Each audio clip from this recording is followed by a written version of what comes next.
신뢰도 21% 윤석열 대통령의 영일만 석유 시추 브리핑은 국민의 관심이 아닌 국민의 의심만 산 시츄에이션이었습니다. 왜 지금 저런 발표를 하지? 갑자기 윤석열 대통령의 발표가 있자 관련 주식이 불기둥처럼 주가가 올랐다고 합니다. 과연 이 발표로 이득을 보는 사람들은 윤석열 대통령과 무슨 관계가 있을지 의심하지 않을 수 없습니다. 김건희 윤석열 대통령 부인의 주가 조작이 만천하에 드러났음에도 불구하고 제대로 해결되지 못한 이 시점에 윤석열 대통령의 갑작스러운 발표로 이득을 본 불기둥처럼 치솟아 오른 주가 조작 관련해서 과연 이 발표로 이득을 보는 자 누구인지, 그 이득을 보는 자의 그림자들이 어른거리고 있는데 대한민국 국민들이 그리고 우리가 꼭 어른거리는 그 그림자를 추적할 것입니다. 눈덩이처럼 의혹이 불어날 것이고 그것에 대한 추적을 확실하게 할 것입니다. 윤석열 대통령의 발표는 모두 다 의혹투성입니다. 첫 번째, 해당 광구는 한국석유공사와 15년 동안 협업했던 호주의 글로벌 대기업 우드사이드가 장래성이 없다며 2023년 손을 뗀 사업이라고 하지 않습니까? 조금 전 발표처럼 우드사이드사는 연매출이 23조입니다.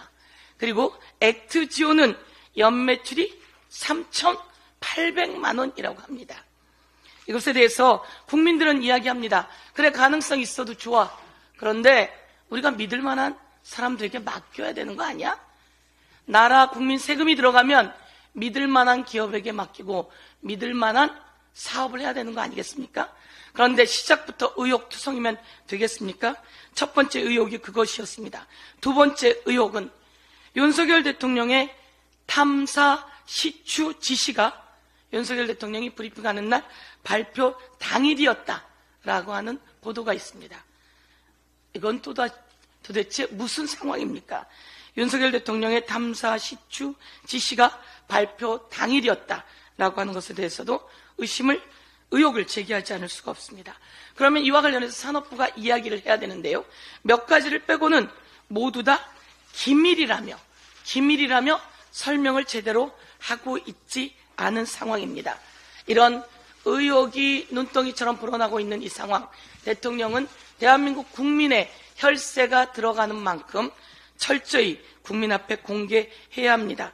그동안 대통령실을 용산으로 이전했고 또 수없이 많은 해외 순방이 있었고 부산 엑스포가 있었고 그럼에도 불구하고 모든 것이 혈세 낭비였습니다. MB 정부 시절 자원개발이라며 있었던 혈세 낭비가 오버랩되는 것은 모두 자연스러운 일입니다. 한 가지만 더 말씀드리겠습니다. 현충일 날 대통령이 이런 말을 했습니다. 평화는 굴종이 아니라 힘이다, 이렇게 이야기했습니다. 평화가 꼭 필요합니다. 윤석열 대통령에게 경고합니다. 윤석열 대통령이 말하는 굴종이란 대일본에 대한 윤석열 대통령의 자세입니다. 후쿠시마 오염수를 오염 처리수라고 말한 대통령의 굴종, 위안부 관련한 내용을 대통령이 마음대로 결정한 굴종, 일본에게 아무 말 하지 못하는 그것이 진짜 굴종입니다. 평화는 굴종이 아니라는 것을 다시 한번 상기시킵니다. 이상입니다.